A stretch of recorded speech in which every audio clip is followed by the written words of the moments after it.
Bienvenue sur Edimof. Donc aujourd'hui, nous poursuivons notre réflexion sur la guerre de Gaza qui aujourd'hui est à plus de 100 jours, aujourd'hui depuis le 7 octobre 2023. Et donc la dernière fois, si vous vous souvenez, nous avions exposé de façon détaillée la sourate 10, versets 91 à 94 du Coran, et la sourate 5, versets 20 à 26. Et donc aujourd'hui, nous voulons poursuivre cette réflexion en nous focalisant sur la sourate 17, versets 103 à 104. Nous voulons également regarder la sourate 44, versets 30 à 32. Voilà, donc c'est ce que nous voulons examiner aujourd'hui et nous voulons dans un premier temps rappeler que la sourate 17 verset 1 que nous avions évoqué il y a quelques vidéos de cela, si vous nous joignez pour la première fois, nous vous invitons à retourner à ces vidéos et également à cliquer le bouton de la souscription pour avoir toutes les nouvelles vidéos. Donc, nous avions évoqué dans la sourate 17 verset 1, et nous allons y revenir ici, que concernant le voyage nocturne du prophète Mohammed, qui aurait quitté la Mecque pour Jérusalem. Et de là, il est monté au ciel. Je rappelais également que les exégètes et les experts musulmans ne s'accordent pas sur l'idée que le voyage nocturne et la montée au 7e ciel ne sont pas un seul événement, mais deux événements séparés. Donc il y a un débat autour de ça, mais c'est une question que nous n'allons pas examiner ici. Ce qui nous préoccupe justement, c'est par rapport à la perspective de la guerre de Gaza. Nous voulons comprendre l'historique de cette guerre, les fondements historiques de cette guerre, et également les fondements religieux qui sont importants. Nous avions évoqué la perspective biblique, si vous voulez, en évoquant un certain nombre de passages dans la Bible qui indiquent que la terre d'Israël, justement, a été occupée par les Juifs que Dieu leur a donnés depuis des millénaires. Ça, c'est des faits historiques corroborés par la Bible. Et nous avions également évoqué la dernière fois que le Coran lui-même confirme que les Juifs d'Israël sont les héritiers de cette terre même. Et donc, c'est difficile de comprendre dans ces conditions comment se fait-il que les Palestiniens arabes, en particulier les terroristes de Hamas, veuillent revendiquer cette terre et veuillent éradiquer la nation juive elle-même. Ça ne cadre pas avec ce que le Coran nous dit. Ça, c'est un. Deuxièmement, dans la sourate 17, sur lequel le sourate 17 verset 1, le verset sur lequel se fondent les musulmans, non seulement les Palestiniens, mais l'ensemble de la Oumma islamique à travers le monde, qui revendique Jérusalem comme la troisième ville sainte de l'islam, se fonde sur un seul verset du Coran. Donc la sourate 17 verset 1, j'aimerais que cela soit clair pour nos téléspectateurs, ceux qui nous suivent, et donc, mais également nous sommes ouverts. S'il y a des idées contradictoires qui remettent en cause cela, nous sommes prêts à les écouter. Et voilà donc cet espace que nous voulons où il y a un dialogue sain et ouvert, dépassionné, qui ne se préoccupe que de la vérité, qui ne se préoccupe pas de vilipender ceux qui sont contre vous ou pas, mais de dire toute la vérité. Voilà notre préoccupation, voilà l'objectif de Edimof. Et donc, dans la sourate 17 verset 1, où on nous dit que Mohammed, Allah a envoyé Mohammed donc de la Mecque vers Jérusalem, d'accord, sur une âne, donc il a une vision. Certains disent qu'il a une vision, d'autres disent qu'il est allé physiquement. Ça aussi c'est un autre débat, mais ce n'est pas notre préoccupation encore une fois. Ce qui nous intéresse, c'est ce que le prophète a dit en parlant de la mosquée lointaine qui est Al-Aqsa en arabe. Ok? Et donc, aujourd'hui, on a une mosquée qui s'appelle Al-Aqsa. Et nous avions parlé de l'historique, comment le deuxième calife Omar, en annexant, en assiégeant Israël, Jérusalem en particulier, a construit une mosquée en relation avec la révélation que le prophète avait reçue avant sa mort, dans la Sourate 17, verset 1, que justement, il est passé par Jérusalem, il a mis son âne à Jérusalem, il l'a attaché là, et il est monté au ciel. Et il est revenu, il a prié avec les autres prophètes, et il est reparti à la Mecque. Deux précisions. D'abord, on ne parle pas de Jérusalem dans ce passage. Ce sont les exégètes qui sont venus bien après, des centaines d'années après, qui ont confirmé que Al-Aqsa correspond à Jérusalem et au temple de Jérusalem.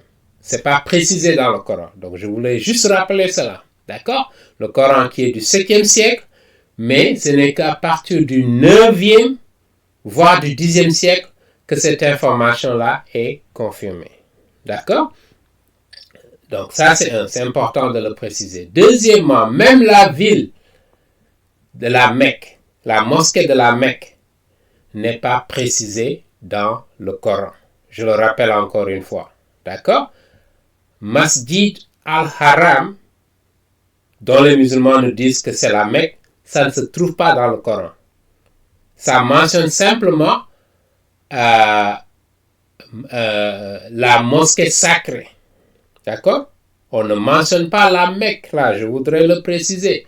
Les musulmans qui sont venus bien après, peut-être plus de 200 ans après, c'est eux qui ont précisé qu'il s'agit de la Mecque. Et par ailleurs, je reviendrai encore, la Mecque en tant que telle n'est mentionnée qu'une seule fois dans le Coran. Pour beaucoup, peut-être qu'ils ne le sauraient pas. Si la Mecque constitue la ville la plus importante, religieuse, pour les musulmans, comment se fait-il que dans l'ensemble des 114 sourates, il y a un seul verset qui mentionne la ville de Mecque? Un seul verset. La sourate 48, nous y reviendrons, verset 29, pour vous le préciser. Encore une fois, on va ouvrir d'abord par une prière. Rappelons que cela, Edimof est un ministère religieux qui voudrait justement propager la vérité de l'évangile du salut. Je ne veux jamais perdre de vue cela, parce que c'est cela le message de la vérité. Naturellement, pour atteindre les musulmans, nous avons également besoin de comprendre ce qu'ils enseignent. D'accord? Voilà pourquoi nous partageons ces informations-là, pour voir ce que les musulmans enseignent, de façon objective, sans biaiser ce qu'ils enseignent. D'accord? Et pour comparer ça avec l'évangile, avec la Bible, qui est la parole de Dieu, que nous croyons fermement, qui est la vérité. Parce que Jésus-Christ lui-même est venu annoncer cette vérité. Et c'est celui que nous voulons rendre gloire. Nous voulons rappeler à nos auditeurs qu'il est le Seigneur de cet univers, qui est le Seigneur de nos vies, pour nous qui croyons en lui, que nous voulons nous soumettre à sa volonté dans ce que nous faisons. Et nous voulons prendre au sérieux ce ministère, cette mission qu'il nous a confiée, pour que nous restions fidèles, pour que rien ne puisse nous détourner de cette mission, qui est de le servir, pas de servir des êtres humains. Notre objectif n'est pas de servir des êtres humains, de louer des êtres humains, non. Notre objectif est de servir notre Seigneur Jésus-Christ. Lui qui est le maître de cet univers, qui est au courant de ce qui se passe à Gaza en ce moment, d'accord? Et qui a le contrôle de ça. Et il connaît la fin, depuis, avant même que l'attaque du 7 octobre n'intervienne. Et donc nous voulons rappeler ça à nos auditeurs, pour que l'Esprit de Jésus-Christ demeure sur vous, pour que vous qui ne le connaissez pas, que vous puissiez le chercher, que vous puissiez ouvrir vos cœurs, parce qu'il vous attend, pour vous donner la vie éternelle, pour vous ouvrir les portes de la vie éternelle. Mais ce qu'il vous demande simplement, c'est de croire qu'il est mort et ressuscité. Nous avons des preuves. Ce n'est pas que nous n'avons pas de preuves. Nous avons des preuves historiques de sa mort et de sa résurrection. contrairement à ce que le Coran enseigne. D'accord? Voilà pourquoi la condition qu'il nous donne pour avoir une relation avec lui, d'abord c'est de reconnaître que nous sommes des pécheurs. C'est de reconnaître que selon nos propres efforts, nous ne pouvons jamais entrer au paradis. Contrairement à ce que l'islam enseigne, qui nous dit que le paradis est basé sur vos propres efforts, les bonnes œuvres que vous faites. On va les peser par rapport aux mauvaises œuvres. Et on verra si vos bonnes œuvres l'emportent. Vous avez des chances. Encore une fois, ils ne sont même pas sûrs que même après avoir rempli toutes les conditions, obéi aux 5 piliers de l'islam, faire les 5 prières par jour, etc., etc., vous n'avez pas la garantie de la vie éternelle. Alors que dans le christianisme, en Jésus-Christ, il nous donne l'assurance de la vie éternelle. Donc il n'y a pas de comparaison de ce point de vue. Et voilà pourquoi nous voulons implorer l'action de l'Esprit Saint pour qu'il intervienne dans le cœur de tous ceux qui nous suivent et qui ne connaissent pas Jésus-Christ. Pas seulement les musulmans, les athées, ceux qui croient aux religions traditionnelles. D'accord? Ceux qui sont attachés à la vie d'ici-bas. Ceux qui font des biens matériels de cette terre le centre de leur vie, qu'ils idolâtrisent, si vous voulez, au point de mettre, je dirais, Dieu sous le boisseau. Nous les interpellons pour leur rappeler que tout ce que nous avons sur cette terre, nous allons les laisser ici, pour que nous puissions nous préoccuper des choses célestes, du trésor céleste qui n'a rien à voir avec tout ce que le monde peut nous offrir. Et voilà pourquoi nous prions que l'Esprit demeure sur ces gens-là et qu'il ouvre leur cœur pour voir et pour connaître le vrai Dieu de cet univers avant qu'il ne soit trop tard. Amen. Que le Seigneur vous bénisse. Donc, nous allons continuer ici. Donc, dans la vidéo précédente, voilà les passages sur lesquels nous nous étions arrêtés. Et donc, aujourd'hui, nous allons évoquer la sourate 17, versets 103 à 104, ainsi que la sourate 44, versets 30 à 33. D'accord? Mais auparavant, comme je l'indiquais, dans la sourate 17, si nous retournons à la sourate 17, voici ce que nous avons dans la sourate 17. Lisons-le ici dans la version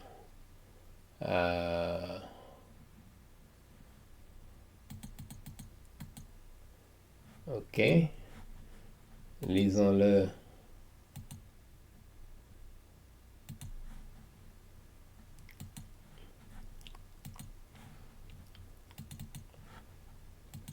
en français. Donc ici la traduction du Coran en français par Mohamed Hamidullah. Voici ce qui est indiqué. Gloire, sourate 17 verset 1, gloire et pureté à celui qui de nuit fit voyager son serviteur. Je rappelle que ici donc c'est mis entre crochets, ça veut dire que c'était pas dans le texte arabique originel. Donc je le rappelle, Mohammed, son nom n'apparaît pas ici. Pour un passage aussi important, on se pose la question pourquoi son nom n'apparaît pas. Donc son serviteur, il dit, de la mosquée Al-Haram. Vous voyez bien ici, on ne dit pas la Mecque, on ne précise pas la Mecque, mais simplement Al-Haram, la mosquée sacrée, à la mosquée Al-Aqsa, qui est mosquée lointaine en arabe, dont nous avons béni l'alentour afin de lui faire voir certaines de nos merveilles. C'est lui vraiment qui est l'odieux, le clairvoyant. D'accord? Donc, deux choses à noter.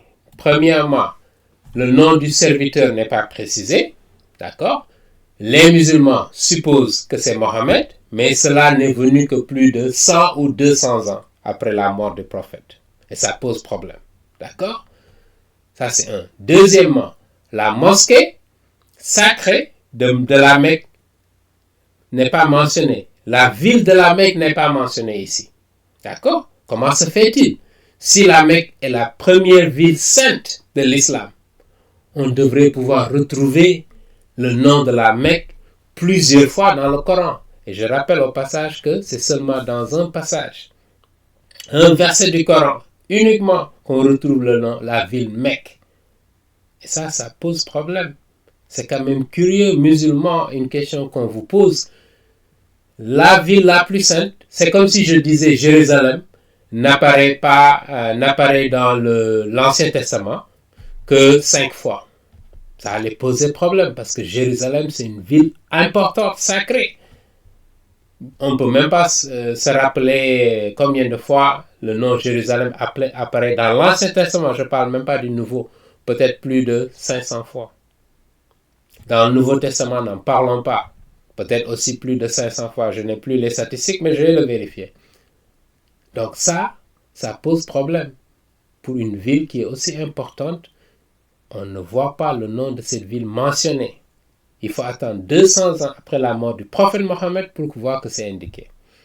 Laissez-moi vous montrer juste le passage où la ville de la Mecque est mentionnée. Dans la sourate 48, verset 29 je pense, mais nous allons regarder ça de près pour voir ce qui est mentionné. D'accord? C'est la sourate 48, verset 24. D'accord. Voilà. Il dit ici, c'est lui qui a écarté leurs mains de vous et de vos mains dans la vallée de la Mecque. Vous voyez, c'est le seul passage où on voit la ville Mecque. Après vous avoir donné l'avantage sur eux, Dieu voit très clairement ce que vous faites. Vous voyez bien? D'accord? Donc, 3 problèmes. Le nom du serviteur n'est pas mentionné, Mohammed. Les musulmans le supposent.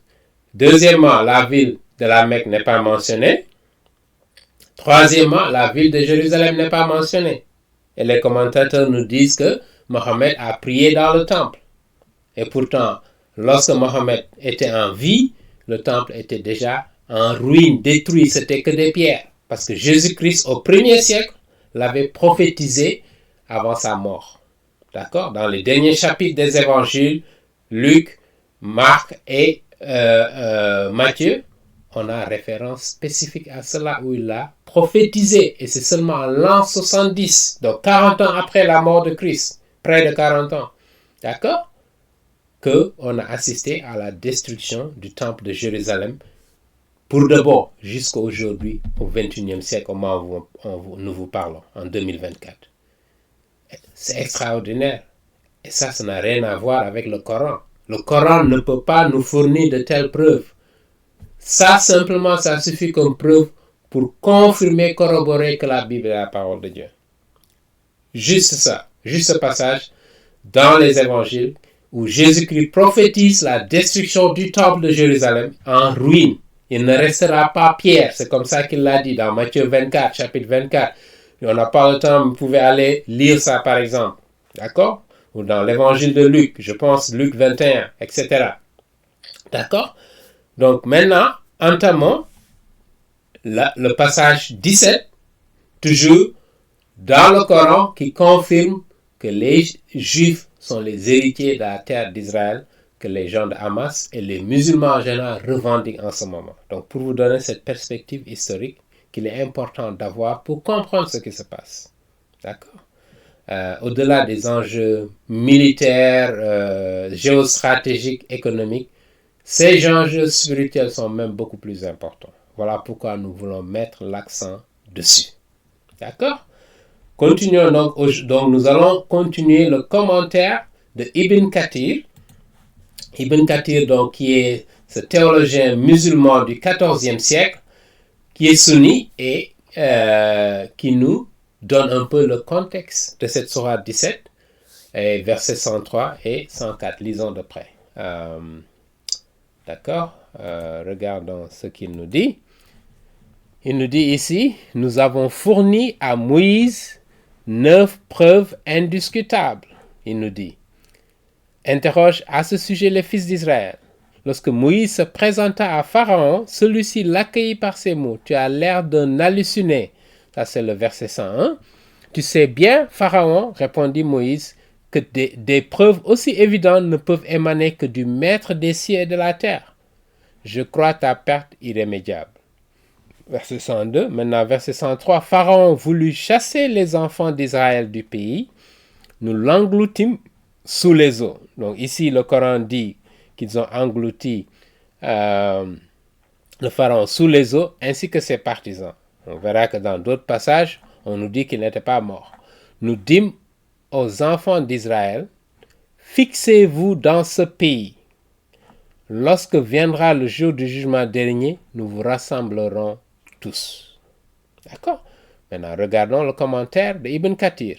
Il nous dit, en envoyant Moïse à Pharaon, Dieu l'avait appuyé par 9 signes manifestes et indiscutables. Là, on le voit dans le livre de l'Exode, justement, du chapitre 4 ou 5 au chapitre 12. D'accord? Qui témoignent de sa prophétie. D'après les exégètes, ils sont le bâton, la main, les années de disette, le déluge, les sauterelles, les vermilles, les grenouilles, le sang et le fendiment de la mer. D'accord? On n'a pas exactement la même correspondance avec la Bible, mais il y a pas mal de ces,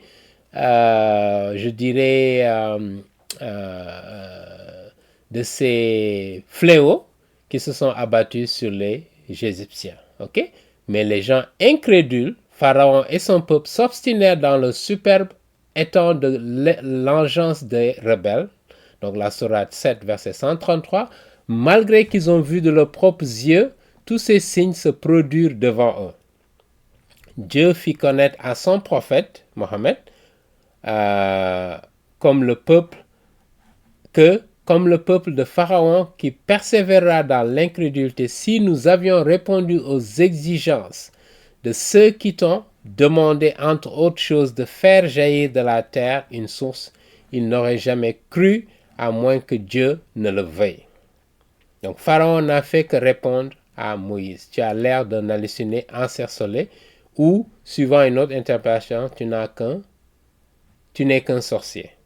Nous avons déjà parlé de quelques signes en commentant la sourate de l'Araf. Et nous allons en parler en commentant la sourate des fourmis. À savoir que Moïse avait reçu d'autres signes, tels que la manne et l'écaille, le rocher duquel il fit jaillir 12 sources d'eau, le nuage qui ombrageait les fils d'Israël, et ceci après leur sortie d'Égypte. Les signes cités dans le verset 6 mentionné furent ceux qu'avaient vus Pharaon et son peuple, les Égyptiens. Ils furent des arguments contre eux, car ils les ont reniés malgré tout. Moïse, en présentant les signes à Pharaon, le menaça de sa perte en lui affirmant que tout ce qu'il en a vu ne peut émaner que du Maître des cieux et de la terre. Quelle fut la réaction de Pharaon? Il voulut chasser les enfants d'Israël du pays. Nous l'engloutîmes sous les eaux ainsi que ses partisans. Dieu a donné ensuite en héritage aux fils d'Israël qui avaient été opprimés les contrées orientales et occidentales de la terre, ainsi que tout ce qui appartenait au pharaon comme pays, bien récolte. Est-ce que ça correspond à l'histoire? Absolument pas. Ainsi, Dieu a donné à Mohammed la Mecque en héritage qu'il pénétra et conquit par la force en soumettant ses habitants qu'il avait forcés à quitter cette ville bénie. Nous l'avons dit un peu plus tôt, Ibn Kathir qui nous dit que Dieu a donné à Mohammed la Mecque, mais s'il avait donné la Mecque à Mohammed, comment se fait-il que dans le Coran, il y a une seule référence parmi les 114 sourates du Coran concernant la Mecque? Ça pose problème. Musulmans, ça devrait vous faire réfléchir un peu. Parce que si Mohammed, qui a vécu à la Mecque, qui a reçu ses premières révélations à la Mecque, il y a une seule référence par rapport à la Mecque. Les autres références et les musulmans, ils sont tellement embarrassés par ce fait-là qu'ils utilisent d'autres arguments pour dire que Bakka, je suis au courant de cette discussion-là, Et je suis au courant de cette discussion-là. Parle de la Mecque, non. Baka et Mecca sont à milieu. Baka et Mecca. Et Baka, ça se réfère justement à une partie nord, vers la Jordanie. Une partie nord, pas vers le sud. La Mecque, pas vers le absolument sud. pas. La Mecque, problème, absolument musulman. pas. Donc ça pose problème. Que le prophète Mohammed, d'abord son nom n'est mentionné que 4 fois dans le Coran. D'abord son nom n'est mentionné que 4 fois à nos téléspectateurs et aux musulmans en particulier. La Mecque est mentionnée une seule fois. La Mecque, Jérusalem, le nom n'apparaît pas ici. Jérusalem, le nom n'apparaît pas la Surah 17. Verset 1. Donc, tout ça, c'est un ensemble de problèmes. Tout ça, c'est un ensemble de problèmes. Desquels les musulmans ne peuvent pas sortir. Et je rappelle que il n'y a pas de trace historique sur une ville qui s'appellerait Mecque jusqu'au 8e siècle au moins. 8e siècle, près de 100 ans après la mort du prophète Mohammed, on n'a aucune trace de l'existence d'une ville qui s'appelle Mecque. Il y a des chercheurs aujourd'hui qui travaillent là-dessus. Peut-être que nous aurons l'occasion de revenir là-dessus, mais pour nous interpeller juste pour dire que les origines du Coran continuent de poser de sérieux problèmes. Des choses qui ne cadrent pas avec ce que nous voyons dans l'histoire. Et nous reviendrons sur l'aspect des Qibla, ce qu'on appelle les Qibla. Donc c'est dans les mosquées, la partie qui indique la direction vers la Mecque. Je précise que les fouilles qui ont été faites par des chercheurs qui ont parcouru plus de 600 Qibla à travers le monde pour recueillir des données sur ces Qibla-là. Pour recueillir des données sur ces Qibla-là. Devinez la direction de ces Qibla-là se diriger vers où? Vers la Jordanie. Pas vers la Mecque qui est au sud. Pas vers la Mecque qui est au sud. Problème. Si toutes les Qibla devraient se diriger vers la Mecque, comment se fait-il qu'on trouve des Qibla? Les premières mosquées diriger vers Petra, en particulier la ville de Petra. Ce n'est que vers 700, si je me souviens bien, je pourrais vérifier ces données-là, vers 700 après Jésus-Christ, donc près de 70 ans après la mort du prophète Mohammed, comment se fait-il qu'on ne trouve pas de mosquées dont les Qibla se dirigent vers la Mecque? Et tout ça, ce sont des questions aux musulmans qui posent des problèmes de fiabilité. Des sources musulmanes, de ce que le Coran nous a laissé. Un autre facteur important, la biographie du prophète Mohammed. La première biographie du prophète Mohammed date de 100 ans après sa mort. 100 ans, et encore une fois, cette biographie même pose problème. Parce qu'ils ont enlevé une bonne partie de ce que le biographe, qui était Ibn Hisham, le document a été repris par Ibn Hisham. Mais un des deux.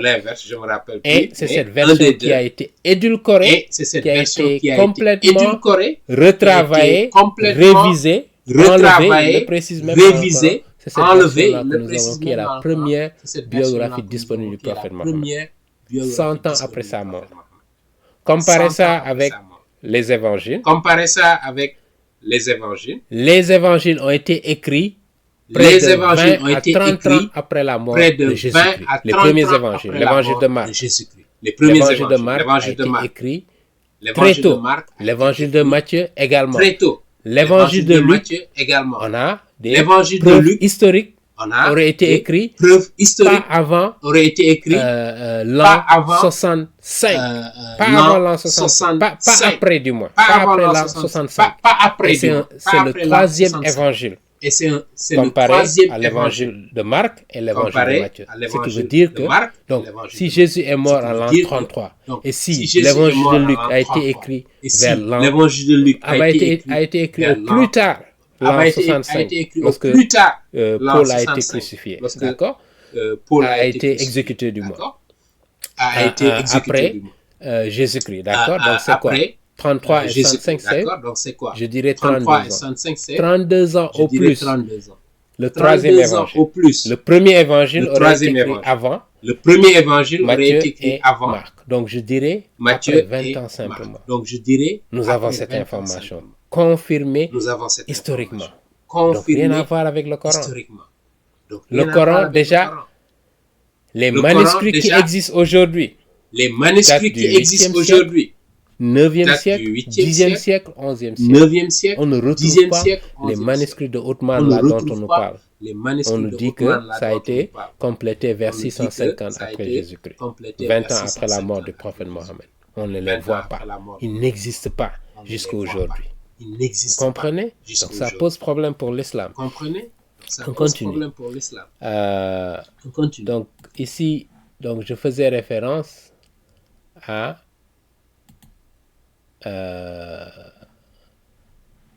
donc Dieu a donné un héritage au fils d'Israël et Mohammed, il lui a donné un héritage la Mecque. D'accord? On continue.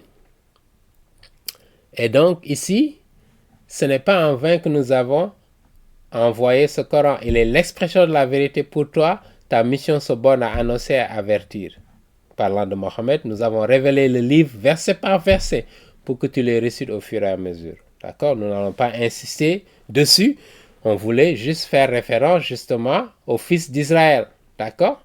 Et comment ils sont sortis d'Égypte et ils sont allés vers la terre promise.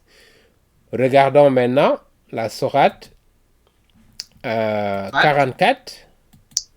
Ok? 44. Verset 30 à 32. Verset 30. Regardons de près. La sourate 44, verset 30 à 32. Okay? Lisons de près ce qui est dit. Donc, sourate 44, verset 30 à 32. On dit ici, verset 20, on peut commencer même le 29. Les cieux et la terre ne versèrent aucune larme sur leur malheur, aucun répit ne leur fut accordé. Nous avons arraché les enfants d'Israël à la servitude infamante d'Égypte, d'accord, de Pharaon, souverain, arrogant et cruel. Nous les avons choisis à dessein parmi tous les peuples. Donc là, Allah reconnaît même que les Juifs sont un peuple spécial parmi tous les peuples. D'accord? Nous leur apportâmes des signes qui les soumirent à une rude épreuve. D'accord? Lisons maintenant le commentaire de Ibn Kathir. Avant ce peuple idolâtre, les Mécois, Dieu avait éprouvé le peuple de Pharaon, les Coptes. Ok? Un noble prophète, Moïse, était déjà venu à eux, leur demandant de lui livrer les fils d'Israël. Je suis pour vous un envoyé digne de confiance, pour vous transmettre le message de mon Seigneur. Ne détournez-vous pas des signes de Dieu par orgueil et soumettez-vous à ses preuves et miracles. Je viens à vous avec une autorité incontestable et de preuves évidentes et claires. On sait que Moïse a fait des miracles, contrairement au prophète Mohammed qui n'a fait aucun miracle. Mais les musulmans vont nous dire que le plus grand miracle que le prophète aurait fait, c'était le Coran. Mais nous reviendrons sur ça justement. Le Coran et cette préservation dont on nous parle dans les révélations du prophète Mohammed. Parce qu'on a aujourd'hui, l'histoire a révélé qu'il y a eu plusieurs falsifications du Coran. Ce n'est pas moi qui le dis, ce sont les historiens musulmans eux-mêmes. Ce sont les historiens. De siècle en siècle, il y a eu une révision du Coran. Il y a eu des versions qui ont été abandonnées, d'autres versions ont été adoptées, etc. Jusqu'à la version 2 que les musulmans aujourd'hui qui s'appellent Hafs, An-Asim, qui date de 1924, qu'on appelle la version du Caire, parce que les Égyptiens ont canonisé cette version. Hafs and Asim, c'était justement des récitateurs du Coran et des transmetteurs, comme on les appelle. Justement, d'autres ont vu leur texte abandonné au profit justement de Hafs seulement en 1924. Et nous reviendrons sur cette histoire pour éclairer nos amis musulmans en particulier. D'accord? Mais à tous nos téléspectateurs également. D'accord? Donc, ici, donc, pour continuer, pour continuer, je suis pour vous un envoyé digne de confiance pour vous transmettre le message de mon Seigneur. D'accord? Ne vous détournez pas, nous avons vu, je viens avec une autorité incontestable. Je me mets sous la protection de mon Seigneur et du vôtre pour ne pas être lapidé, soit par les mauvais propos, comme a dit Ibn Abbas. Je rappelle Ibn Abbas, donc c'est le cousin du prophète Mohammed et qui est un des grands exégètes musulmans, soit par les pierres selon Qatada, qui était un compagnon aussi du prophète, qui a commenté ce verset de la façon suivante. Je cherche la protection de Dieu qui m'a créé et qui vous a créé, pour que vous ne me fassiez aucun mal en acte et en parole. Si vous ne me croyez pas, abandonnez-moi. Ne me contrecarrez pas, laissez l'affaire prendre son cours normal jusqu'à ce que Dieu tranche entre nous. Comme son séjour parmi eux dura longtemps, en leur présentant une preuve après une autre, mais hélas, cela ne faisait qu'accroître leur impiété et leur rébellion. Ils devaient à la fin appeler la malédiction de Dieu sur eux et qui fut réalisée sur les Égyptiens. Donc, comme Dieu a dit ailleurs, Moïse dit, Seigneur, tu as donné à Pharaon et à son peuple le faste et l'abondance dans ce monde. Seigneur, anéantis leur richesse, endurcis leur cœur, fait qu'ils ne croient qu'en expiant un châtiment terrible. J'ai exaucé vos prières, répondit le Seigneur. D'accord? Ça, c'est pas exactement la version que nous avons dans la Bible.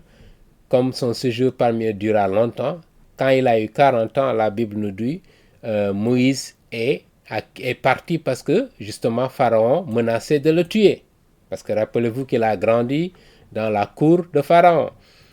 Et donc, il est parti dans le pays de Médian, probablement vers l'Arabie Saoudite, Yémen, dans ces eaux-là. Et il a vécu là-bas pendant 40 ans. Il s'est marié, il a rencontré l'un des prêtres de Madian, d'accord, qui lui a donné sa fille. Il a eu 2 garçons. Et après 40 ans, Dieu lui est apparu, justement, dans le livre d'Exode chapitre 3, pour lui donner la révélation qu'il voulait qu'il soit son serviteur pour libérer son peuple et le sortir d'Égypte.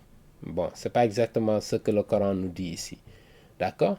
Donc, c'est pas la prière de Moïse qui a été exaucée. Non, Moïse ne voulait même pas aller dans la terre promise. Il a dit à Dieu, choisis quelqu'un d'autre. Pourquoi moi? Parce que Pharaon est impitoyable, etc. Dieu lui a dit, non, c'est toi que j'ai choisi et je parlerai pour toi. Vas-y. D'accord? Et c'est comme ça que Moïse est parti.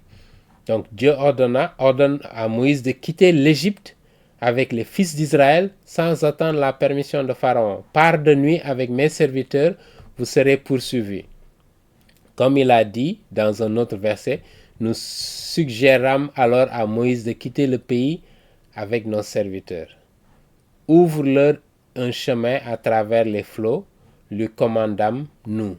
Ne crains pas d'être rejoint et sois sans inquiétude. La sourate 20, verset 77. Dieu ordonna à Moïse de laisser les flots séparés derrière lui, car après avoir gagné l'autre rive avec son peuple, Moïse voulut frapper les flots avec son bâton afin qu'ils deviennent comme un écran entre lui et Pharaon, empêchant ce dernier d'atteindre les fils d'Israël. Il lui annonça la bonne nouvelle que Pharaon et son peuple seront noyés. Pharaon et son peuple vivaient dans l'opulence comme il est montré dans les versets qui s'en suivent. Combien de jardins et de sources n'ont-ils pas laissés, de champs cultivés, de belles habitations, de délices, de différents biens, leur procurant 1000 jouissances. Dans un certain matin, ils laissèrent tout cela pour trouver une fin désastreuse sous les flots. Le peuple opprimé jadis les fils d'Israël s'emparèrent de tout ce que les Coptes ont laissé derrière eux. D'accord? Bon, ça c'est exagéré, c'est pas tout. Ils ont pris une bonne partie, les bétails, tout ce qu'ils avaient, ils ont emmené avec eux. Nous donnâmes tout cela en héritage à un autre peuple. Il a dit dans un autre verset, nous avons appelé à leur succéder le peuple encore opprimé et sur la terre couverte de nos bénédictions, nous avons permis qu'ils s'étendent de l'est à l'ouest. La sourate 7, verset 137. Le ciel et la terre n'ont pas pleuré sur eux, car ils n'avaient aucune bonne action pour montrer au ciel, et aucun lieu sur terre ne témoigne qu'ils avaient adorer Dieu. Voilà pourquoi leur destin fut tranché promptement sans qu'on leur accorde un répit. À ce propos, Al-Moussali rapporte d'après Anas ben Malik que le prophète a dit « Tout homme a deux portes au ciel. Du premier, il reçoit les biens, et par l'autre, ses actes et paroles montent. Après sa mort, les deux portes le pleurent. » Puis il a récité « Les cieux et la terre ne versèrent aucune larme sur leur malheur. » Il évoqua le peuple de Pharaon qui n'a fait aucun acte de bien pour que la terre le pleure, et aucune bonne parole de leurs propos ou une bonne action n'est montée au ciel. On a rapporté aussi, d'après Abbad ben Abdullah, qu'un homme demanda à Ali qui était le cousin du prophète, si le ciel et la terre pleurent sur quelqu'un. Il lui répondit, tu me demandes sur une chose qu'aucun avant toi ne m'a demandé. Chaque individu a un oratoire sur la terre et une place au ciel d'où montent ses bonnes actions.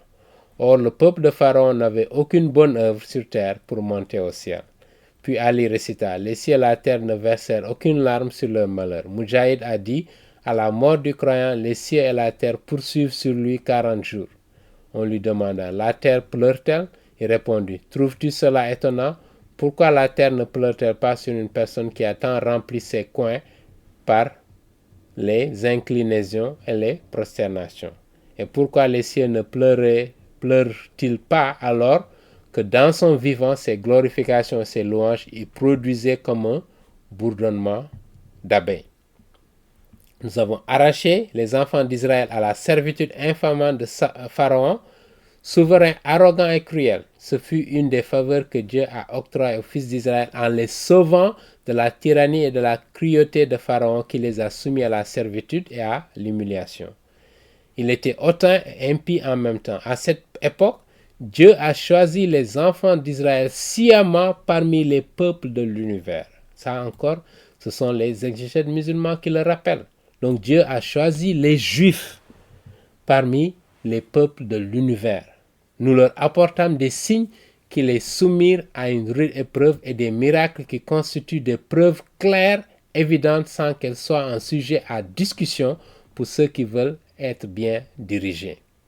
Vous voyez bien? Donc la place spéciale que Allah accorde au peuple juif, en particulier la terre qu'il leur a donnée. Donc, le prophète Mohammed, ici, donc, dans ces deux passages-là, fait référence à cette sortie d'Égypte des enfants d'Israël. Et ils sont allés où? Vers la terre promise. Et l'histoire nous l'a prouvé à maintes reprises. D'accord? Donc, voilà ce que nous avions voulu présenter. Et donc, nous allons, la prochaine fois, nous allons entamer justement cette réflexion sur l'antisémitisme. Nous voyons donc avec cette guerre de Gaza qui expose l'antisémitisme. Nous allons revenir là-dessus, mais je voudrais rappeler ce qui est curieux, encore une fois, pour revenir à la sourate 17, verset 1, où on ne nous précise pas le nom du serviteur. Les musulmans nous disent que c'est le prophète Mohammed, mais ça, on l'a su 200 ans après sa mort. Les musulmans, le prophète Mohammed, ici, dans cette révélation, ne nous donne pas le nom de la ville de Jérusalem. Il nous dit qu'il y a un temple, alors que le temple n'existe pas. Il ne nous donne pas le nom de la mosquée, du lieu de cette mosquée, Al-Haram. C'est à la Mecque, mais il ne le précise pas dans la sourate. Alors que la Mecque est la première ville la plus sainte pour les musulmans. C'est là où ils vont en pèlerinage, c'est là où la Kaaba se trouve. D'accord? Donc c'est important. Comment se fait-il qu'il y a un seul passage qui parle de ça? Et le Coran précise que tout ce qui est, tous les versets qui sont révélés sont extrêmement clairs. Tous les versets qui sont révélés exposent tous les détails. Et comment se fait-il que tous les détails. On n'a pas ces détails-là dans le verset 1 de la sourate 17? Laissez-moi revenir rapidement avant qu'on ne conclue d'ailleurs sur ces passages-là que les musulmans citent pour sur nous ces dire que passages-là que les le musulmans Coran citent est très clair. pour nous dire que Il a tous les le détails. Coran est Ok? très Et on clair. va comparer ça Il a avec tous les la Sourate 17, verset Et 1, on pour va voir comparer ça si avec le la Coran Sourate est 17, cohérent verset 1, pour voir dans si le ces Coran est passages. cohérent. Est-ce qu'il n'y a pas une Dans contradiction ces entre ce que passages, certains passages nous est-ce qu'il n'y a disent pas une et ce que contradiction la entre Sourate ce 17, que verset certains 1 nous passages nous révèle? disent Ok, et regardons ce de que près la ici. Sourate 17, verset 1? Donc, je précise. Donc, le Coran nous dit que tous les versets du Coran sont clairs et que tout est exposé en détail. Regardons précisément ces versets-là. Ok? Les versets nous disent, vous voyez bien, le premier verset, la Sourate 41, verset 3, nous dit, c'est un livre parlant du Coran dont les versets sont clairement exposés. Un Coran arabe destiné à instruire les hommes. Est-ce qu'en regardant la Sourate 17, on se rend compte que ça, c'est le Coran est un livre On se rend clairement compte que ça, c'est le Coran est un livre les versets du clairement Coran? Non.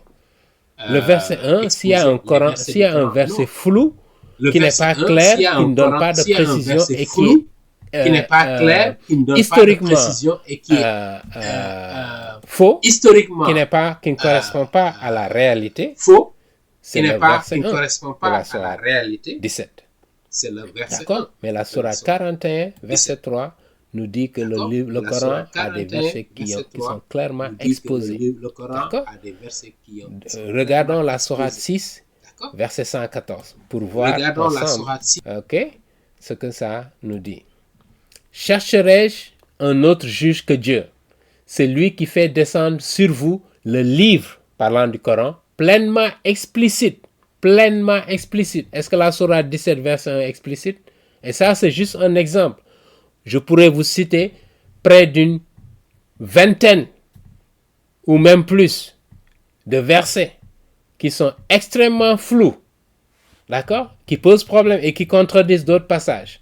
Il dit, ceux auxquels nous avons donné le livre savent qu'il a été révélé par ton Seigneur avec la vérité. Ne soyons donc pas de ceux qui doutent. Ok?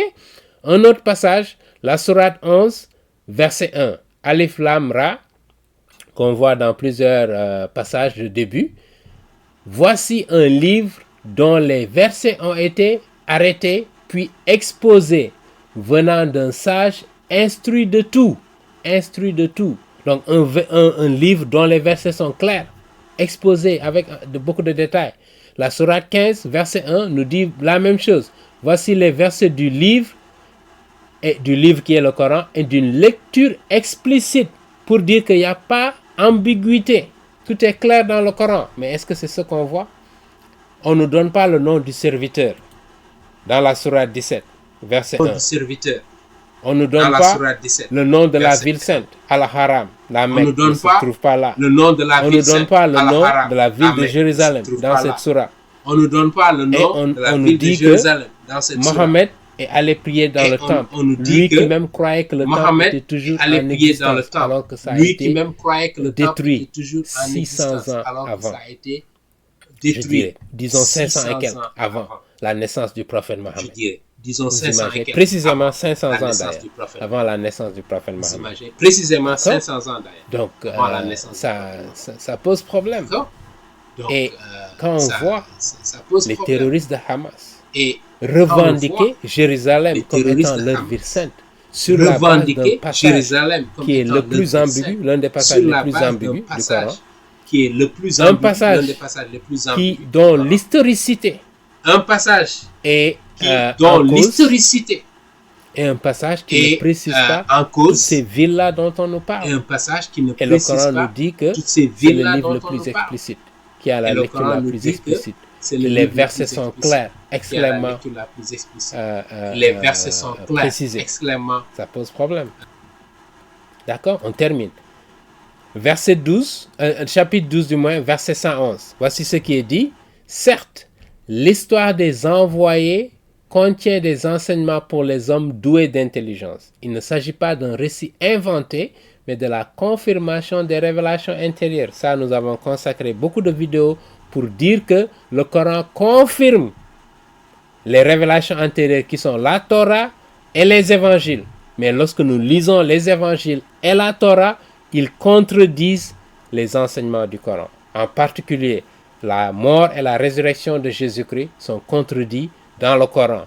En particulier, que Dieu est trinitaire, c'est contredit dans le Coran. Que Dieu est un père et qu'il a un fils, c'est contredit dans le Coran. Le Coran, par ailleurs, nous dit d'ailleurs que celui qui associe Allah à un autre commet le péché impardonnable et va tout droit à l'enfer. Je le rappelle. Pour les chrétiens et les autres qui pensent que l'islam ou le Coran est, je dirais, amicable au christianisme. Non.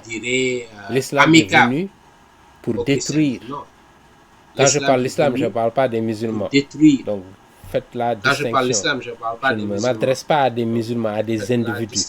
Je m'adresse au Coran, à l'islam, tel que ce qui est enseigné, ce qui est contenu dans le Coran. D'accord? Qui contredit le christianisme qui est venu, je dirais, 600 ans avant et bien avant, avec l'Ancien Testament. Parler de révélation avec des témoins oculaires. Mohammed est venu 600 ans après. Avec des témoins oculaires. Mohammed est venu d'accord? 600 ans Ceux qui ont écrit sur le Coran n'étaient pas témoins. Certains même qui ont écrit les hadiths n'étaient même pas témoins oculaires du prophète Mohammed. Ils sont venus 200 ans après. D'accord? En laissant de côté, c'est cette chaîne de transmission dont on nous parle. Non, qui ne peut pas être fiable. 200 ans de transmission orale, il est impossible d'avoir la vérité. Vous voyez déjà que lorsqu'on fait un commentaire, il y a telle personne, un compagnon qui dit ceci, qui raconte un autre qui raconte une autre version, et parfois ces versions se contredisent. Comment on peut avoir confiance en cela? On termine. Donc, le dernier passage ici, la sourate 16, verset 89. Ok? Donc, nous avons 1, 2, 3, 4, 5, 6 versets qui nous disent que le Coran est très clair. Et le jour où, dans chaque communauté, nous suscitons parmi eux-mêmes un témoin contre eux, et nous t'amènerons, bon, Mohammed est en crochet, donc ça veut dire que ce n'est pas dans le texte originel, comme témoin contre ceci. Et nous avons fait descendre sur toi le livre, ça encore le Coran, comme un exposé explicite, vous voyez bien, de toutes choses. Non, laisse-moi le souligner même. Un exposé explicite de toutes choses, pour dire que donc même la sourate 17 verset 1 là, c'est un exposé explicite. Et c'est clair, ça contient toutes choses, ainsi qu'un guide, une grâce et une bonne annonce aux musulmans. Vous voyez? Donc voilà les enjeux de cette guerre de Gaza. Les enjeux. Toute cette bataille autour de Jérusalem et du peuple d'Israël. Toute cette bataille autour de Jérusalem et ce verset 1 de la sourate 17 que les musulmans revendiquent. Alors que historiquement, selon leur texte coranique, ça a été donné aux chrétiens. Il n'y a pas un seul verset du Coran qui nous dit que les Arabes qui ont occupé cette terre, avaient le droit de s'installer sur cette terre. Et je défie tout musulman de ne pas donner ce verset-là. Et pourtant, ça c'est le soubassement, c'est le fondement même de leur revendication, de l'occupation de cette terre. Et ils veulent éradiquer le peuple juif de cette terre et occuper Jérusalem. D'ailleurs, pour l'instant, les musulmans qui sont dans le West Bank, qui sont la majorité aussi, occupent une bonne partie de la Judée et de Samarie qui appartenait aux Juifs. Et c'est ça l'enjeu principal. Je m'arrête ici. Que le Seigneur vous bénisse. Restez connectés pour la prochaine vidéo. Nous reviendrons sur l'antisémitisme et nous l'avons évoqué depuis l'attaque du 7 octobre. Nous voyons partout dans le monde des mouvements antisémitiques se soulever. En particulier la majorité, disons, cristallisée ou canalisée par les musulmans, mais nous avons aussi des non-musulmans qui intègrent ces mouvements, mais qui n'ont aucune idée sur les origines, justement, de cet antisémitisme. Les origines et les origines, je dirais, spirituelles de cet antisémitisme. Ça va au-delà du monde physique. Et nous reviendrons là-dessus la prochaine du monde fois. physique. Amen. Et nous reviendrons. Que le Seigneur vous bénisse. Bonne soirée. Amen. Que le Seigneur vous bénisse. Bonne soirée. Bientôt.